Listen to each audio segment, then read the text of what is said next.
2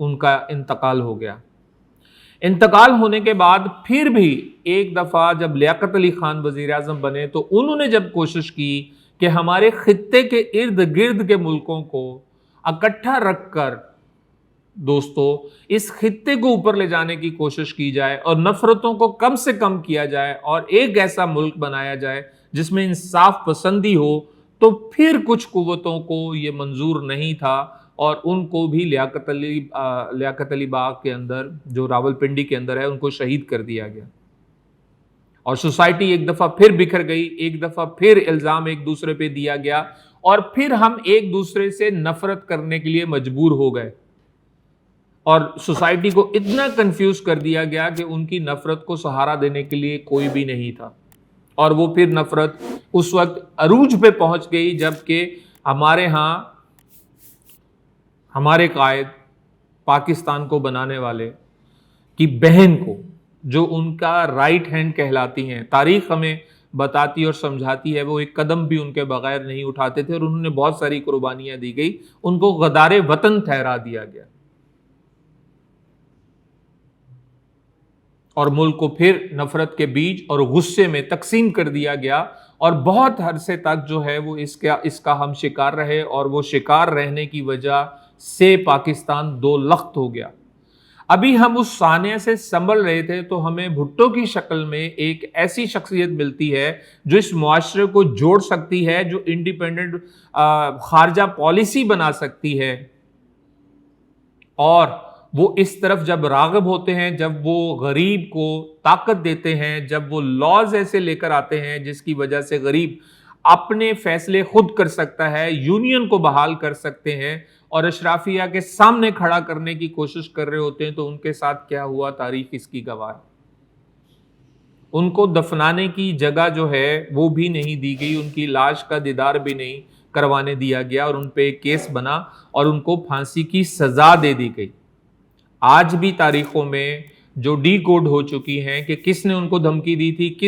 کس نے ان کو کہا تھا کہ عبرت کا نشان بنا دیا جائے گا، اور کیا ہوا تھا جس کے بعد یہاں پر ایک طاقتور حلقے نے طے کیا کہ اب بھٹو سوچ کو مار دینا چاہیے۔ اس نفرت کی خلیج 11 سال تک اتنی بڑی کہ الذوالفقار جیسی تنظیم کھڑی ہو گئی۔ آپ بے نظیر شہید کی کتاب میں دیکھیں کہ ان کو کس طرح سکھر جیل میں رکھا گیا اور ان کی حالت کیا تھی اور ان کی ماں ان کے ساتھ کیا کر رہی تھی، جبکہ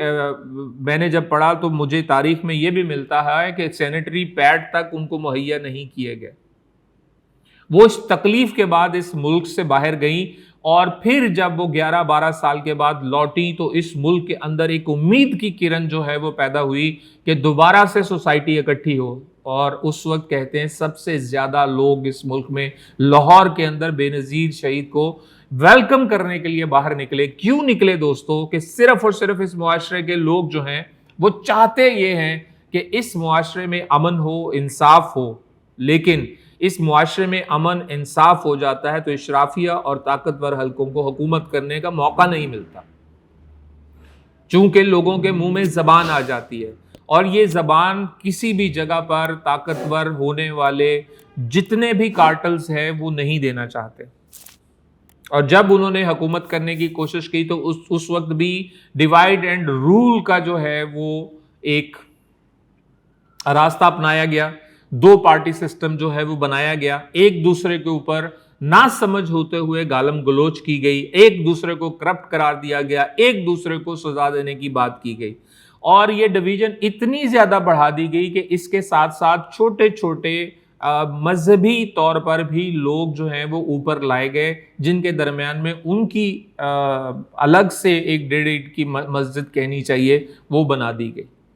اور غصے اور نفرت کو بوتے چلے گئے۔ مجھے اچھی طرح یاد ہے کہ میرے ابا ایک دن جو ہے وہ جا رہے تھے تو ہمارے گھر میں یہ ایک تھا، میرے ابا ایک اور پارٹی کو سپورٹ کرتے تھے، میں ایک اور پارٹی کو، میری اماں ایک اور پارٹی کو سپورٹ کرتی تھی، تو گھر میں ہمارے اتنی جمہوریت تھی کہ ہم ڈسکشن کرتے تھے، تو انہوں نے مجھے کہا کہ جس کے باپ کو مار دینا، جو بھی سٹیٹ مار دے،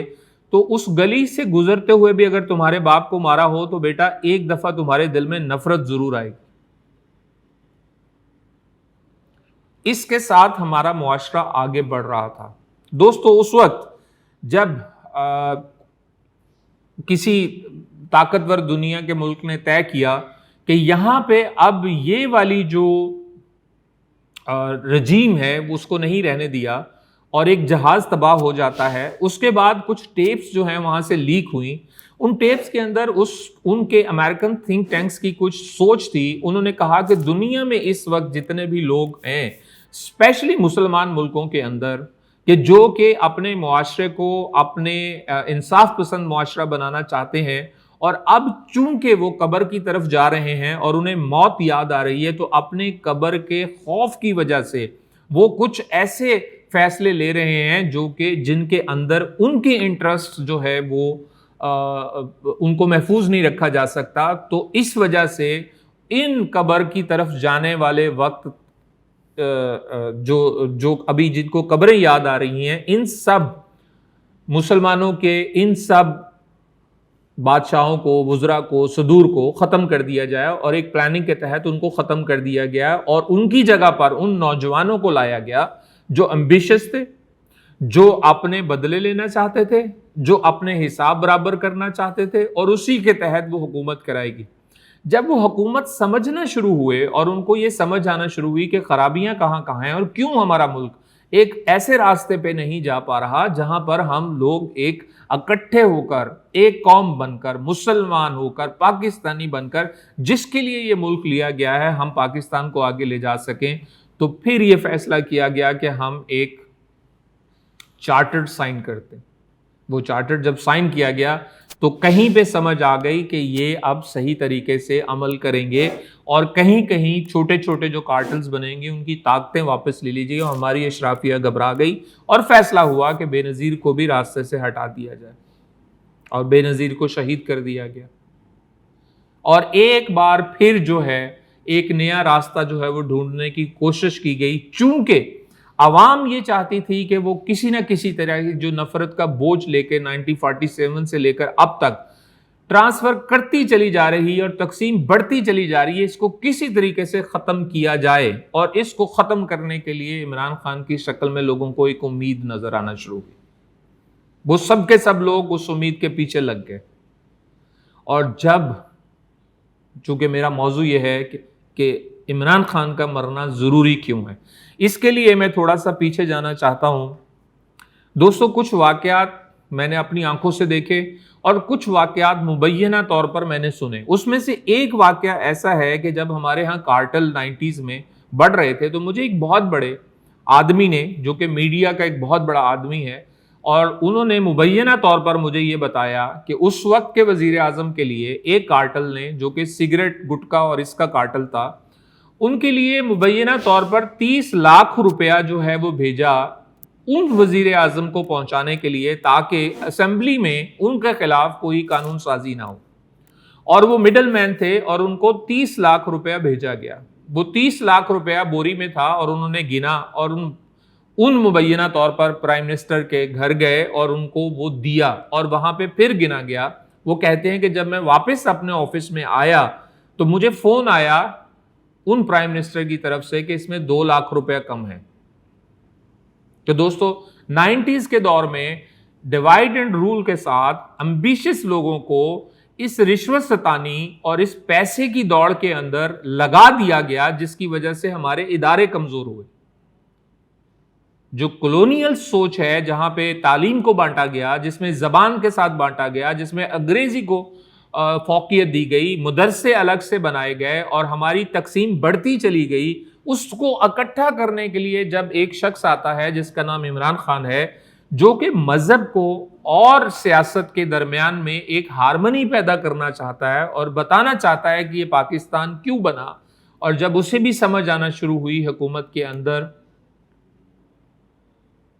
کہ کہاں پہ کیا خرابیاں ہیں اور میں انہیں کیسے درست کر سکتا ہوں, تو اس کا اس کو مٹانا ضروری ٹھہر گیا. دوستو, ذرا سوچئے اس دن اگر عمران خان کے اوپر جو فائر ہوا اور وہ کسی صحیح نشانے پہ لگ جاتا اور وہ ہمارے درمیان میں نہ ہوتے, تو یہ جو نفرتیں اور یہ جو غصہ اس معاشرے کے ڈی این اے میں ڈالنے کے لیے 1947 سے یہ کوشش ہو رہی ہے, وہ کہاں سے کہاں چلا جاتا، اور پھر کتنی نسلوں تک اور کتنی نسلوں تک بھٹو کی نفرت آج تک ہم اپنے معاشرے میں نہیں ختم کر سکے، ہم بے نظیر کی شہادت کو نہیں سنبھال سکے۔ سوچئے اس وقت آصف زرداری اگر پاکستان کھپے کا نعرہ نہ لگاتے تو ملک کے حالات کیا ہوتے۔ ہمیں مل بیٹھ کر جو بھی طاقتور ہیں ان کو سوچنا ہوگا۔ ہمیں پتہ ہے، ہمیں اندازہ ہے، جو پرمغز لوگ ہیں وہ جانتے ہیں کہ دنیا میں اکثریت جو ہوتی ہے وہ گو وتھ فلو کے ساتھ چلتی ہے۔ اگر کہیں پر یہ سوچ ہے کہ وہ گو وتھ فلو والے لوگ جو ہیں وہ بہت زیادہ معاشرے میں موجود ہیں اور دوبارہ سے وہ اس جھانسے میں آ سکتے ہیں کہ اب چونکہ اس طرف جانا ہے تو عمران خان کو بھول جاؤ، اب اس طرف چلنا شروع ہو جائیں۔ میں جب سوچتا ہوں عمران خان کے بارے میں تو میں عمران خان کے بارے میں کسی سے نفرت کر کے نہیں سوچتا، کسی کو چھوٹا قرار دے کر نہیں سوچتا، لیکن بہتر آپشن کے لیے ضرور سوچتا ہوں۔ کل کو اگر بہتر آپشن مریم بی بی بن سکتی ہیں، بلاول بن سکتے ہیں تو ضرور وہ سامنے آئیں گے۔ لیکن جس انسان نے اس پاکستان کو اتنے فخر دیے، جس انسان نے اس پاکستان کا نام پوری دنیا میں روشن کیا اور جس کا کردار ہمارے سامنے ہر طرح سے بالکل عریاں اور ننگا ہے، جب اس کے اوپر غداری کا پرچہ کٹتا ہے تو بحیثیت پاکستانی مجھے دکھ ہوتا ہے، مجھے تکلیف ہوتی ہے۔ مجھے لگتا ہے کہ یہ نفرتیں نہ تو سیاسی پارٹیوں کے درمیان میں ہونی چاہیے، اور ہمارا جو سب سے مقدم ادارہ ہے افواج پاکستان، اس کے لیے تو ہونی ہی نہیں چاہیے، کیونکہ پاکستان کا ہر پاکستانی شہادت کو آج بھی سب سے افضل درجہ مانتا ہے۔ اور جنگ کس چیز کی ہے، اختلاف کس چیز کا ہے، غصہ کس چیز کا ہے، نفرت کس چیز کی ہے؟ صرف اور صرف اس پاکستان کو سکون دینے کے لیے، جو نواز شریف بھی چاہتے ہیں، جو شہباز شریف بھی چاہتے ہیں، جو آصف زرداری بھی چاہتے ہیں کہ ہمارے ملک میں ہر انسان کو انصاف ملے، جو ہمارے جنرل باجوہ بھی چاہتے ہیں، ہر فوجی چاہتا ہے، ہر پاکستانی چاہتا ہے۔ اور اس جنگ میں ہم غصے اور نفرت کے بیج اتنے بو دیں کہ یہ ضروری ٹھہر جائے کہ کیونکہ ایک بہت بڑا انفلوئنسر پیدا ہو گیا ہے، اس لیے اس کو راستے سے ہٹا دو۔ یہ زمین کا ٹکڑا، یہ انسانوں کا اجتماع، شاید اس ملک کے، اور اللہ نہ کرے میرے منہ میں خاک، اور ٹوٹے بھی ہو جائیں تو وہاں پہ بھی تو انسان ہی بسیں گے نا۔ یہ اناؤں کی جنگ فرعون سے لے کر آج تک جاری ہے، لیکن دوستو بہت دیر کوئی بھی نہیں اس دنیا کے اوپر اقتدار لے سکا۔ یہ باتیں آئیڈیلزم ہیں۔ اس وقت جو آپس میں کانٹے دار میچ ڈال چکے ہیں، ممکن ان کے دلوں پہ میری یہ بات اثر نہ کر رہی ہو، لیکن میری یہ بات کہنا ضروری ہے کہ میں اپنی زندگی کے اس دور کے اندر ہوں جہاں پہ میں ہر پہلو کو دیکھتے ہوئے یہاں تک پہنچا ہوں، اور آج اللہ نے مجھے یہ سوجھ بوجھ دی ہے کہ میں جسے صحیح سمجھتا ہوں اس کے لیے آواز اٹھا سکوں، اور جب میں کسی کو اس معاملے میں غلط کہوں گا تو غلط کہہ سکوں، چونکہ اس ملک کے اندر اور اس ملک کے لیے میرے آباء و اجداد کی قبریں ہیں، اور میری قبر بھی اسی مٹی میں بننی ہے۔ اگر ہم سب لوگ دوستو اسی مٹی کے لیے جی رہے ہیں تو مرنے اور مارنے کا یہ کھیل ختم کر دینا چاہیے۔ ایک عمران خان کو ہٹا دیں گے، 25-50 سال میں عمران خان جیسا، بھٹو جیسا، قائد اعظم جیسا تو کبھی بھی نہیں، لیکن کوئی نہ کوئی آ ضرور جائے گا۔ اس پاکستان نے ہزاروں کیا لاکھوں سال اس کائنات میں موجود رہنا ہے،